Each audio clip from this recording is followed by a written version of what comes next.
अभी हम क्या देखेंगे कि हमारे पास पेशेंट आता है तो हम उसकी असेसमेंट कैसे करेंगे, बीमारी है उसको डायग्नोज कैसे करेंगे वो हम देखेंगे, है ना।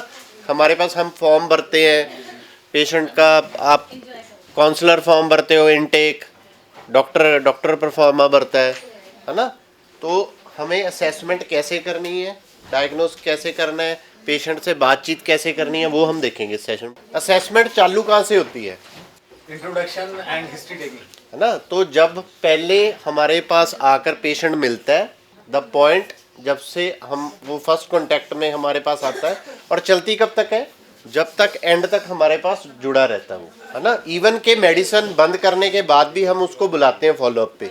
तो assessment form the first contact point with the patient, और चलती तब तक है जब तक हमारे पास वो इलाज में रहता है। इवन इलाज खत्म होने के बाद भी वो हम उसको बुलाते हैं फॉलोअप पे, देखते हैं कि अभी नशा तो नहीं ले रहा, है ना। ये सारी चीज़ें हम बाद में भी पूछते हैं मेडिसिन बंद होने के बाद। असेसमेंट का पर्पस क्या है ना।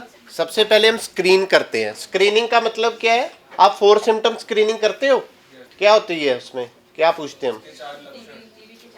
उससे हमें क्या पता चलता है कि इसको टीबी हो सकती है। फिर डायग्नोस कैसे करते हैं हम? रेफर करते हैं, उसका स्पूटम की जांच निकालते हैं, है ना। तो बुखार तो बहुत सारी चीजों में हो सकता है ना। तो स्क्रीनिंग उसको बोलते हैं जिससे हमें एक आइडिया हो जाए कि इसको ये बीमारी हो सकती है। डायग्नोसिस से हमें पता चलता है कि इसको ये बीमारी है कि नहीं है ना। जैसे कि टीबी स्पूटम पॉजिटिव आ गया तो टीबी है। फिर हम असेसमेंट में और क्या करते हैं? हम उसकी मोटिवेशन को असेस करते हैं, है ना। तो काउंसलर के जो इनटेक परफॉर्म है उसमें लास्ट में ऊपर दिया हुआ है कि उसकी मोटिवेशन कैसी है, फेयर है, गुड है ना, है ना। काउंसलर्स भरते हैं ना फॉर्म, है देखा है ना अपने फॉर्म में। तो हम उसकी मोटिवेशन असेस करते हैं। फिर डॉक्टर उसका ट्रीटमेंट प्लान बनाता है। हाँ, लिख देगा टैबलेट ब्यूप्रेनॉर्फिन इसकी चालू होगी, या मेथाडोन चालू होगी, या इसको शॉर्ट टर्म पे डिटॉक्स करेंगे, क्या करेंगे, है ना। वो ट्रीटमेंट फिर उस हिसाब से बीमारी के अकॉर्डिंग देंगे। और असेसमेंट में हम क्या करते हैं? तो पेशेंट का लैब टेस्ट से हमें पता चल गया कि इसको HIV है, तो HIV का इलाज के लिए हम उसको ART में रेफर करेंगे। और जब हम उनसे बैठ के बातचीत कर रहे हैं, असेसमेंट से हमारी एक रेपो बिल्डिंग भी हो रही है। तो असेसमेंट के ये पर्पस है। क्या हम एक ही बार पेशेंट को असेस करते हैं? फॉलोअप करते हैं। फॉलोअप क्या है? एक असेसमेंट ही है। तो हम उसमें देख रहे हैं कि उसका कैसे चल रहा है इलाज। डॉक्टर अपना पूछता है, उसमें काउंसलर का अपना फॉलोअप फॉर्म है, तो वो एक असेसमेंट ही है। Assessment is not a one time phenomena, है ना। तो पहले हम जो इनटेक भरते हैं दवाई चालू करने से पहले, वो हमारी प्री असेसमेंट होगी कि इसको ये दिक्कत है, ये नशा ले रहा था, इसकी फैमिली की ये प्रॉब्लम है। डॉक्टर नशे की हिस्ट्री लेते हैं, उसकी systemic examination, journal physical examination वो करते हैं, फिर डायग्नोज बनाते हैं, और फिर लिखते हैं उस पर कि ओपियोइड डिपेंडेंस इसको है, या यूज़ है कि अब्यूज़ है, वो हम डॉक्टर उस पर लिखते हैं। फिर काउंसलर भरती है, वो भी drug socio demographic profile capture करती है, फिर नशा क्या लेता है, इसको काउंसलिंग किस तरह की ज़रूरत है, वो सारी चीज़ें काउंसलर असेस करती है। तो प्री इंटरवेंशन में हम उसकी प्रॉब्लम क्या है और एक ट्रीटमेंट प्लान बनाते हैं और मोटिवेट करते हैं क्लाइंट को इलाज में आने के लिए।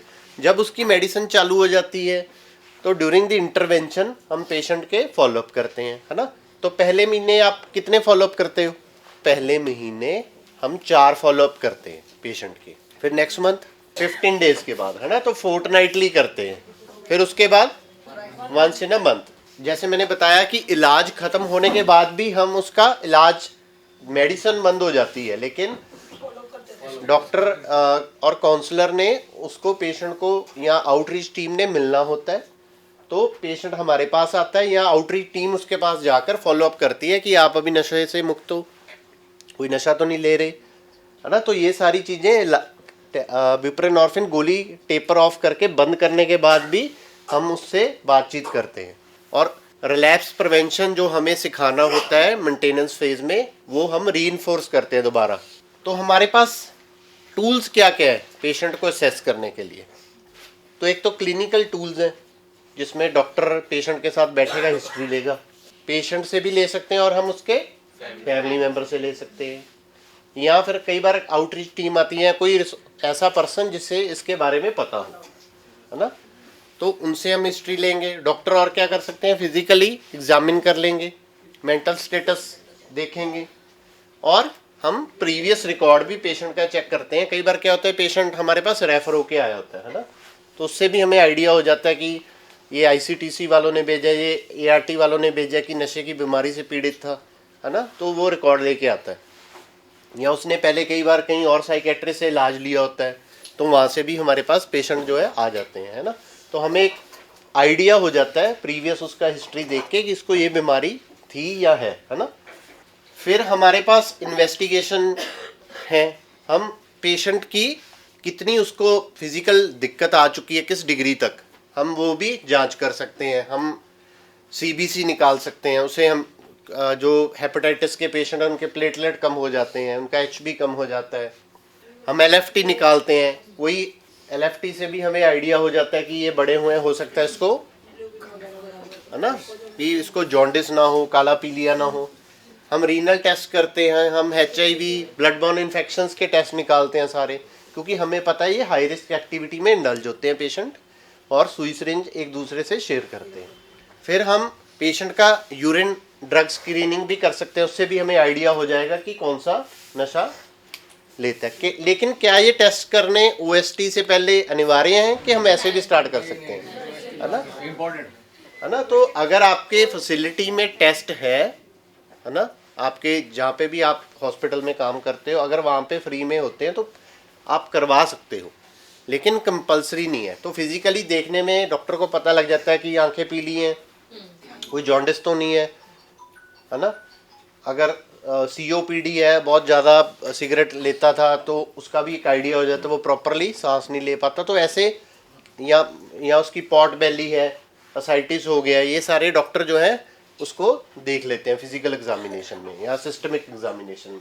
तो हमें एक आइडिया हो जाता है कि डिग्री ऑफ सिवेरिटी कितनी है, तो फिर हम टेस्ट के लिए भेज सकते हैं, लेकिन ऐसे अनिवार्य नहीं है। फिर कुछ हमारे पास स्केल्स हैं। तो स्केल क्या होता है, एक स्ट्रक्चर्ड सेट ऑफ क्वेश्चंस होता है ना। आपने कोई स्केल सुने हैं जैसे, जिससे हम सिवेरिटी को असेस करते हैं।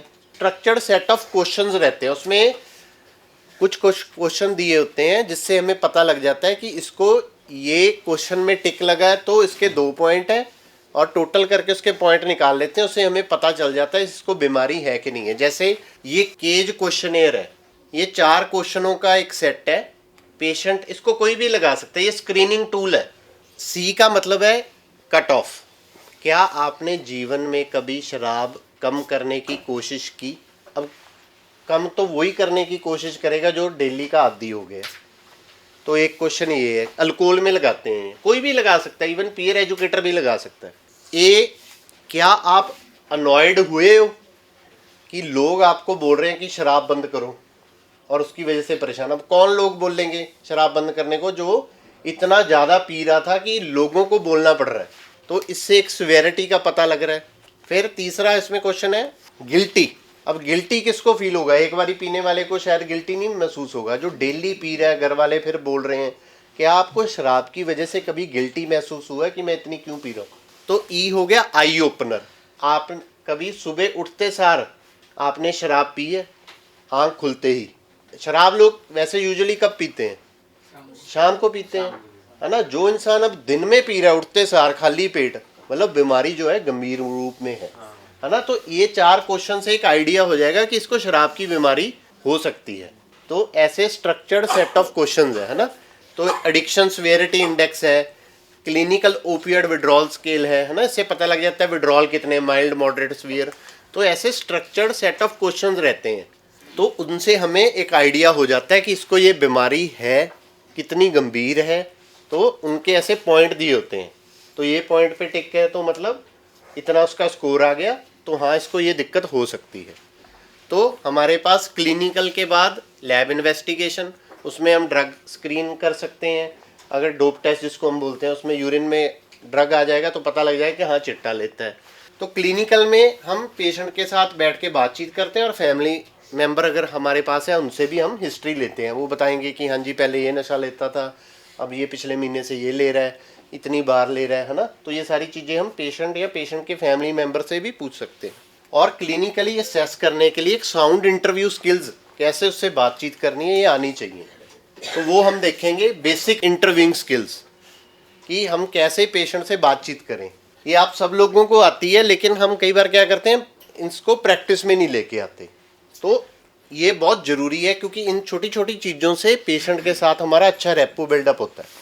तो सबसे पहले एक कमरा कैसा होना चाहिए जहाँ पे हम डॉक्टर से, पेशेंट जो बात कर रहा है या काउंसलर पेशेंट से बात कर रही है, मैं लाइटें बंद कर दूँ, बात होगी, है ना। तो एक अच्छा सेफ इन्वायरमेंट होना चाहिए। ऐसे नहीं है कि आपने लॉबी में ही लगा रखा है स्टूल और वहीं पे बैठ के बातचीत कर रहे हैं। प्राइवेसी भी चाहिए। कंफर्टेबल पेशेंट को कैसे करोगे, हम उससे बात करेंगे, ग्रीट करेंगे, है ना। हम ये नहीं बोलेंगे फाइल नंबर 55 आ जाओ बैठो, है ना। आपको कोई आपके रोल नंबर से बुलाए और नाम से बुलाए, दोनों में अंतर है ना। तो नाम से बुलाएंगे, ग्रीट करेंगे कि आइए राम जी बैठिए, कैसे आना हुआ, है ना।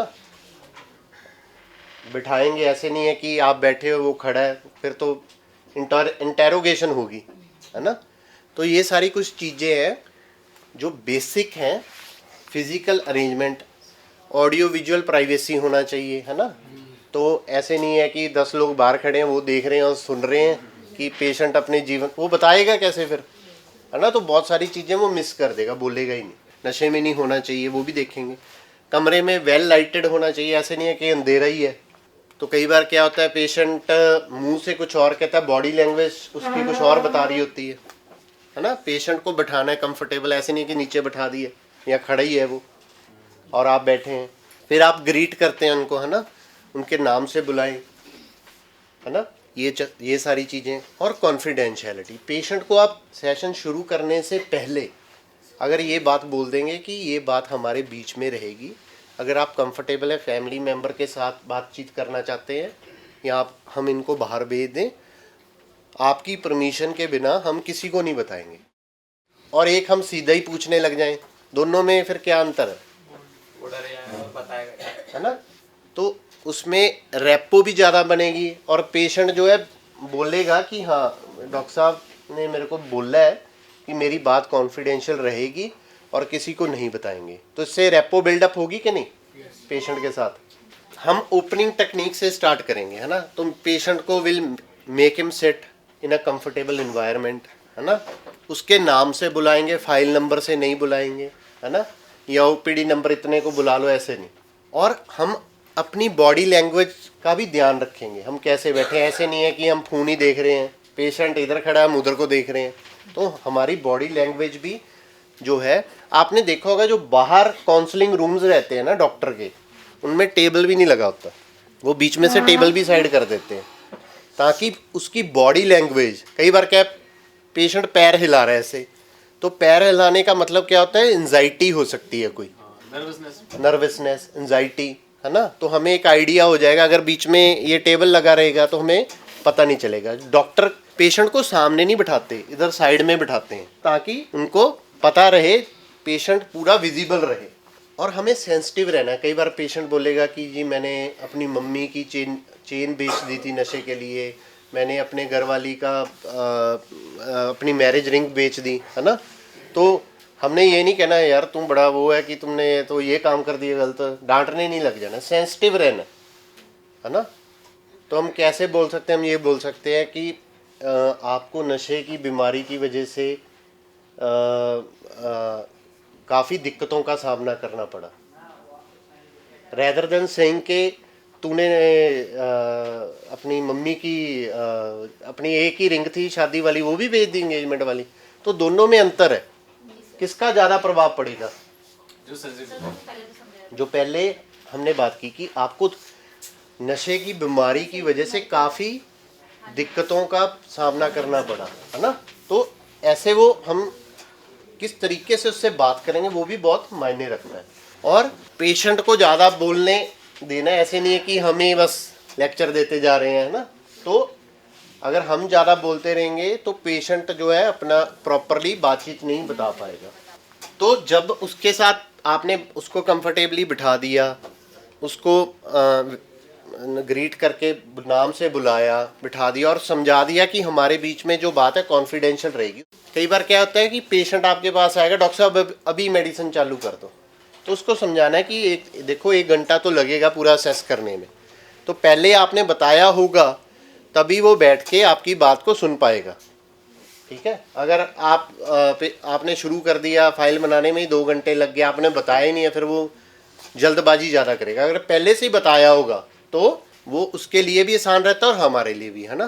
तो आप उनको एक फ्रेमवर्क बताएंगे कि ये अभी हमारा हम इंटरव्यू करेंगे, इसमें हम आपको कुछ चीज़ें पूछेंगे, आपने जो है सही सही बताना है और इन्फॉर्मेशन कॉन्फिडेंशियल रहेगी। फिर पेशेंट, किसी ने बताया था नशे में नहीं होना चाहिए, है ना, तो नशे वाला जो इंटॉक्सिकेटेड स्टेज में आया वो क्या बताएगा, वो तो खुद ही नशे में, अब होश में नहीं है, तो वो पूरी इन्फॉर्मेशन सही तरीके से नहीं बता पाएगा। और हमें पेशेंट को बोलना है कि आप ऑनेस्ट रहिए, हम आपके बेनिफिट के लिए ये इंटरव्यू ले रहे हैं और आपने भी ऑनेस्ट रहना है। ऐसे नहीं है कि जो चीज़ अभी नहीं पॉसिबल हो सकती आप बोलते रहो कि हाँ कि ये तो 2 महीने में बंद हो जाएगी, ऐसा नहीं है। हमें पता है कि लंबे समय का इलाज है, तो पेशेंट की फैमिली कई बार पूछेगी डॉक्टर साहब 3 महीने में फिर इसका इलाज हो जाएगा, बंद कर देंगे, नहीं। तो आपने सच बताना है कि देखिए बीमारी ऐसी है, लंबा समय चलती है, इसमें रिलैप्स होने के भी चांसेस रहते हैं, तो उसकी कुछ टेक्निक्स होती हैं, हम आपको वो सिखाएंगे। रिलैप्स प्रिवेंशन होता है, वो आप फॉलो करोगे तो चांसेस आपके कम हो जाएंगे। और हम अपना session generally open ended question से स्टार्ट करेंगे और फिर नशे वाले जो क्वेश्चन है या कोई सेक्सुअल हिस्ट्री है हम वहाँ पे बाद में पहुँचेंगे, है ना। तो ऐसे सेंसिटिव क्वेश्चन हम later part of the interview में रखेंगे। तो कोई मेरे को बताएगा ओपन एंडेड क्वेश्चन कौन से होते हैं? ओपन एंडेड क्वेश्चन और क्लोज एंडेड क्वेश्चन में अंतर क्या होता है? ओपन एंडेड क्वेश्चन वो क्वेश्चन होते हैं जिनसे पूछने पे ज़्यादा इन्फॉर्मेशन निकल के आए। मोहन आप आए हैं, कैसे आना हुआ? तो फिर वो क्या बोलेगा, बहुत मैं जो ही नशा लेता था, मेरे घर वाले पकड़ के लेके आए। क्लोज एंडेड क्वेश्चन क्या होता है? जिसका आंसर येस और नो में आए, तो वो क्लोज एंडेड है। मतलब हमने पूछा कि आपने कभी ज़िंदगी में टीका लिया है, तो उसमें पेशेंट क्या बोलेगा? यस और नो ही बोलेगा, नहीं लिया या लिए। तो क्लोज एंडेड वो क्वेश्चन है जिसका उत्तर हाँ या ना में आए। ओपन एंडेड वो क्वेश्चन है जिनसे ज़्यादा इंफॉर्मेशन निकल के आए, है ना। एडवांटेज क्या है ओपन एंडेड क्वेश्चन के? अगर आप डायरेक्ट ही सीधा चीज़ें पूछते रहेंगे वो इन्फॉर्मेशन कम देगा। आपने टीका लगाया, कितने समय से लगा रहे हो, बस सीधा ये करके ऐसे हो गया, तो वो बहुत सारी चीज़ें जो है छोड़ देगा इंटरव्यू में। तो जर्नली ये कहा जाता है कि जब आप सब्सटेंस यूज़ की हिस्ट्री ले रहे हैं तो 3 ओपन एंडेड क्वेश्चन पूछने के बाद एक क्लोज एंडेड पूछिए। जैसे उदाहरण के तौर पे what problems have drug caused you in your life? जीवन में आपके नशे की वजह से क्या क्या दिक्कतें आएंगी? तो अब इसकी आंसर क्या क्या आ सकती है? मल्टीपल आएगी। मेरा तो ये जॉब छूट गई, नशेड़ी बोलते हैं, काम पे नहीं मैं जा पाता, है ना। तो या फिर आप सीधा ये पूछ रहे हो कि क्या नशे की वजह से आपको काम से निकाला गया, तो अब वो उतनी चीज़ बताएगा। अगर आपने ये पूछा होगा कि नशे की वजह से आपको जीवन में क्या क्या दिक्कतों का सामना करना पड़ा, फिर वो अपने मुंह से ही सब कुछ बता देगा, है ना। तो ये टेक्निक है इंटरव्यू लेने की। तो वही has drug caused fight with your wife, तो इसका आंसर क्या आएगा? हाँ या ना में आएगा, है ना। Do you feel good after taking drugs? आपको मजा आता है नशा लेने के बाद? हाँ या ना में ही आंसर आएगा ना, बिकॉज़ डिपेंडेंस की वजह से वो लेता है। हाँ, तो उसका ओपन एंडेड का आंसर जो निकल के आएगा लैबोरेटिव आएगा, क्लोज एंडेड का हाँ या ना में आएगा, है ना। तो एक हम ये एक्टिविटी करते हैं, इनमें से आप मेरे को बताएं कि ओपन एंडेड क्वेश्चंस कौन से हैं। डू यू फील सैड और एंशियस? क्लोज है ना, इसका आंसर यस और नो में आएगा। What all psychoactive substances do you do? Open ended, है ना। मैं तो ये चिट्टा भी लेता था, मैंने पहले सिगरेट भी पी, अब मैं शराब भी पी रहा हूँ, है ना। How are you? Open ended. आप कैसे हैं? वो फिर बताएगा मैं ठीक हूँ, पहले मैं उदास रह रहा था, जब से नशा लेना है और भी मेरे दिक्कतें आ गई है ना, कुछ भी बोल सकता है। फिर है close ended. Do you get into fights after taking alcohol? Close ended, है ना। तो इसमें क्या आएगा? हाँ, शराब पी के लड़ाई तो हो जाती है घर पे, है ना। फिर do your family member get upset with you for doing drugs? Close, है ना। नहीं, हाँ जी होते हैं वो तो परेशान, मतलब लास्ट ओपन है ना। How is work, how is family life? Open, है ना। तो ये राइट आंसर है। तो हमने ओपन एंडेड क्वेश्चन ज़्यादा पूछने हैं। क्लोज एंडेड हम कब पूछते हैं? जब कई बार पेशेंट बहुत ओवर टॉकेटिव होता है, तब हमें उनको दिशा निर्देश करने के लिए कि हाँ वो मतलब साइड में चले जाते हैं, बात बताते बताते कहीं और चले गए, फिर क्लोज एंडेड का। फिर क्लोज एंडेड तब काम में आते हैं। नहीं, आप बताएं कि जो आप नशा लेते थे क्या उससे ये दिक्कत हुई, फिर वो वापस आ गया, फिर ओपन एंडेड पूछा। तो ऐसे हमने जब पेशेंट के उसके माउथ से हम निकालेंगे ना चीज़ें, तो उसको भी सबकॉन्शियसली एहसास होगा कि ये चीज़ें मैंने की हैं, रेदर देन हम बोलें कि तुमने नशे की वजह से ये किया। अगर पेशेंट खुद बोले तो असर ज़्यादा पड़ता है। अब जब इंटरव्यू चालू कर दी है तो देखो हमें पता रहता है कि पेशेंट जो है इसको हो सकता है HIV भी हो सकता है इसको ये बीमारी होगी हो।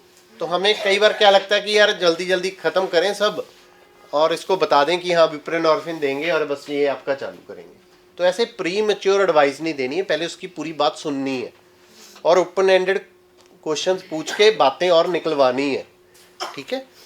और हमें अटेंटिव रहना चाहिए और पेशेंट को रिप्लाई करने के लिए हमें उसको टाइम देना चाहिए। ऐसे नहीं कि वो स्किप कर दिया, ठीक है, तो हम टाइम देंगे बीच में क्वेश्चन पूछने के बाद, जिसे हम बोलते हैं इंटरेस्टेड साइलेंस, है ना।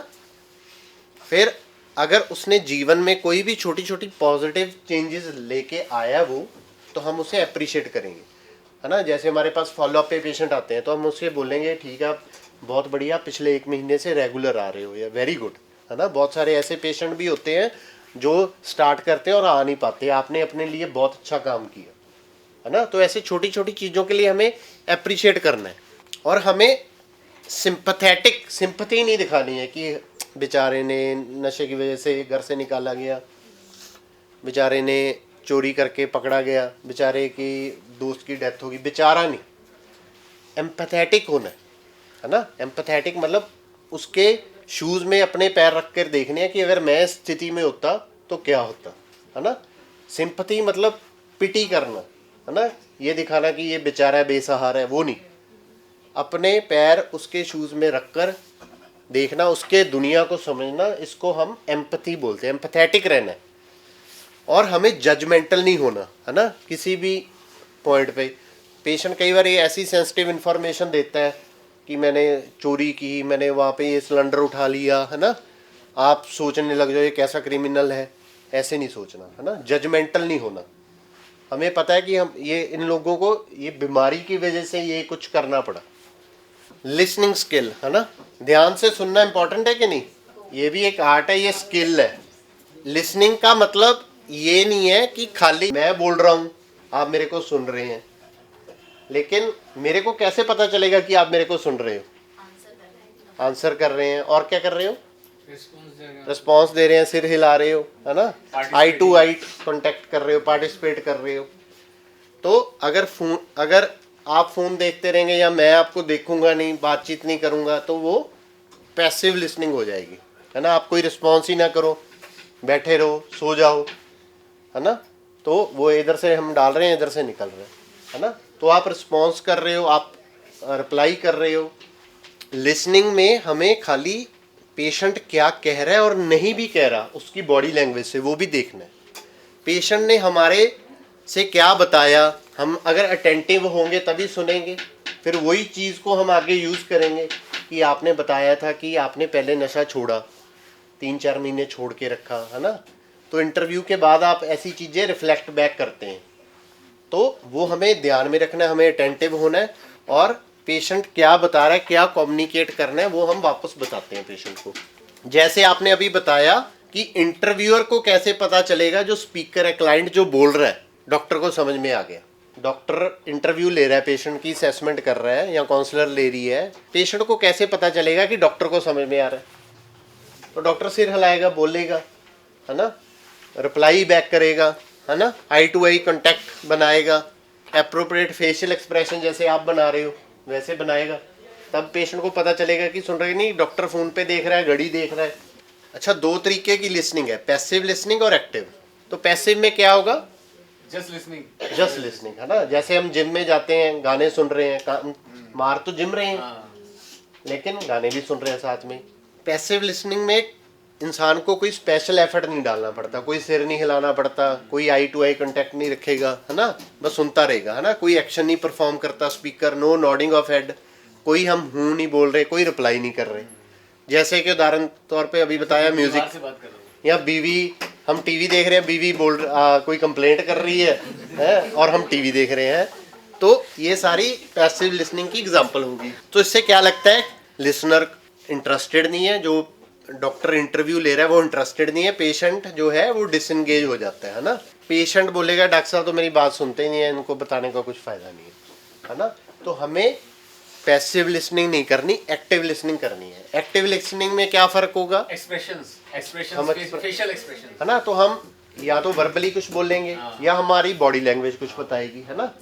तो हम पेशेंट के साथ जब बैठते हैं थोड़ा लीन ऑफ करके बैठ सकते हैं पेशेंट की तरफ, तो उससे क्या लगेगा कि डॉक्टर साहब मेरी बात सुन रहे हैं, बीच में हाँ जी बोल रहे हैं, हाँ जी बोल रहे हैं ना, बोल रहे हैं, सिर हिला रहे हैं, आई टू आई कांटेक्ट रख रहे हैं, घड़ी नहीं देख रहे हैं और प्रॉपरली रिप्लाई कर रहे हैं, और जो भी उसने बोला हमने याद रखा है। तो एक्टिव लिसनिंग में जो इंटरव्यू ले रहा है, जो सुन रहा है पेशेंट की बात, वो फुली कंसंट्रेशन में होना चाहिए और पेशेंट क्या बता रहा है वो उसको समझ में आना चाहिए।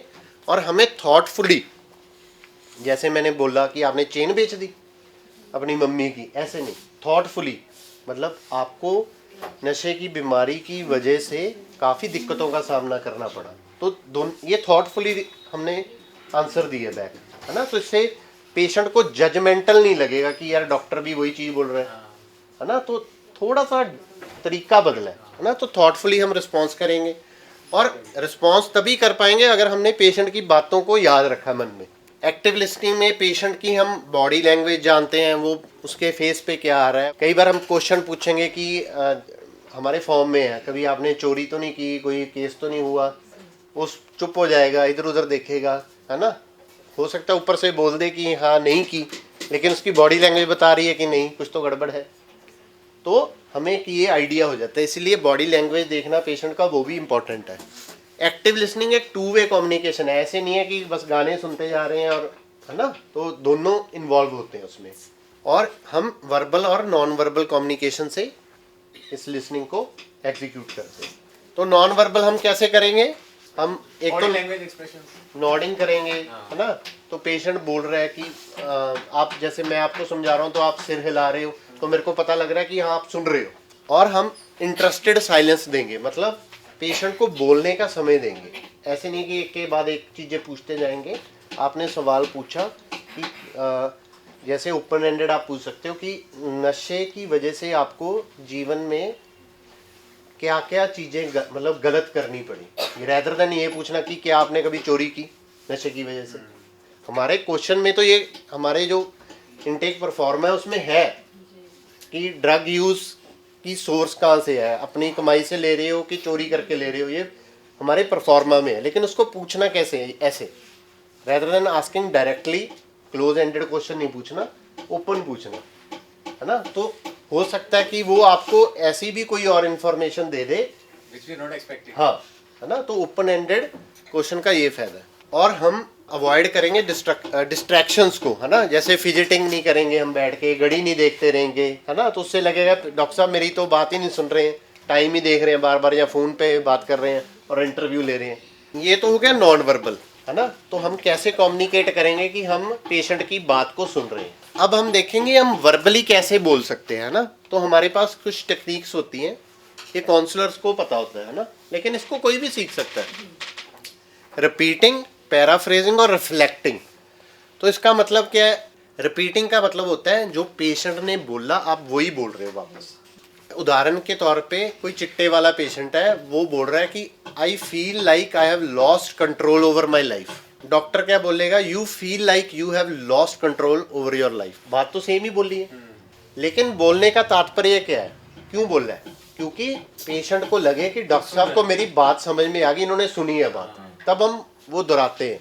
इसी में जब डॉक्टर अपने वर्ड्स मिला दे तो उसको हम बोलते हैं पैराफ्रेजिंग, मतलब मैं अपनी लैंग्वेज में वही चीज़ वापस दोबारा बता रहा हूँ। उदाहरण के तौर पे चिट्टे वाले ने बोला I feel like I have lost control over my life, तो डॉक्टर इसको थोड़ा बदल के पेशेंट को वापस बोलेगा, क्या बोलेगा, it sounds like using heroin has made you powerless. बात तो सेम ही है, वर्ड चेंज हो गया, है ना। तो इससे क्या लगेगा, डॉक्टर साहब को पूरा समझ में आ रहा है यार। फिर रिफ्लेक्टिंग में क्या है, जब हम उसमें इमोशन डाल देते हैं, तो इमोशन वो सैड हो सकता है, उदास रहा हो, उसको दिक्कतों का सामना करना पड़ा हो, है ना। तो वही प्रश्न पेशेंट ने फिर बोला कि मेरे को लगता है कि जीवन का कंट्रोल चला गया मेरे हाथ से जब से चिट्टा लेना चालू किया। तो डॉक्टर क्या बोलेगा, it seems like you are feeling overwhelmed and helpless because of your heroin use. तो ओवरवेल्म क्या एक इमोशन है ना। जब हमने इमोशन डाल दिया उसके अंदर रिपीट करने के दौरान, तो पेशेंट को लगेगा डॉक्टर साहब को मेरे को अंदर वाली बात समझ में आ गई कि मैं कैसे महसूस करता हूँ। डॉक्टर साहब बहुत एम्पैथेटिक है, सिंपैथेटिक नहीं है, बेसहारा ये नहीं बोल रहे। तो इससे एम्पैथी का पता चलता है ना। तो डॉक्टर को मेरी बात समझ में आ गई। अब इससे क्या होगा, पेशेंट के साथ रेपो और बढ़िया बिल्डअप होगी। ये थी बेसिक वाली। अब हमने समझना है पेशेंट की नॉन वर्बल लैंग्वेज, है ना। तो पेशेंट क्या करता है, आपको कई बार क्लू देगा, है ना। जैसे अभी हमने बताया कि पेशेंट को हमने पूछा कि आपने कभी जीवन में ऐसे चोरी तो नहीं की, है ना। पेशेंट बोलेगा नहीं, और हाथ उसके ऐसे ऐसे चल रहे हैं, फिजिटिंग कर रहा है, मतलब वहाँ पे उसकी बॉडी लैंग्वेज से समझ में आ रहा है कि कुछ ना कुछ गड़बड़ है, तालमेल नहीं बैठ रहा, है ना। कई बार हम फॉलोअप पे पेशेंट को पूछते हैं कि आपने कभी नशा तो नहीं लिया, तब भी हमें पता लगता है। या कई बार वो आंख से आंख ही नहीं मिलाएगा, हो सकता है अभी नशा किया हो, है ना। तो हमें बॉडी लैंग्वेज को समझना पेशेंट की बहुत जरूरी है। वो क्या बोल रहा है वो अलग से है, उसकी बॉडी क्या बता रही है। हमें कैसे पता चलेगा, उसके कुछ फेशियल एक्सप्रेशन चेंज होंगे। नशा किया होगा अभी तो पता लग जाएगा, सही तरीके से खड़ नहीं पाएगा, पोस्चर उसका चेंज हो जाएगा। नशा किया होगा, आपके पास आके तेज तेज बोलेगा, आवाज ऊंची रखेगा, पिच हाई होगी, हंसने लगेगा, है ना, या हंसने लगेगा अगर कोई गांजा पी रखा है। तो हमें उसकी बॉडी लैंग्वेज, और आई टू आई, आंख ही नहीं मिलाएगा आपसे नशा किया हुआ है तो, है ना। तो उसकी बॉडी लैंग्वेज से हमें बहुत कुछ पता चलेगा कि वो सच बोल रहा है। वो उदास होगा तो मुंह कैसा होगा, मुरझाया होगा।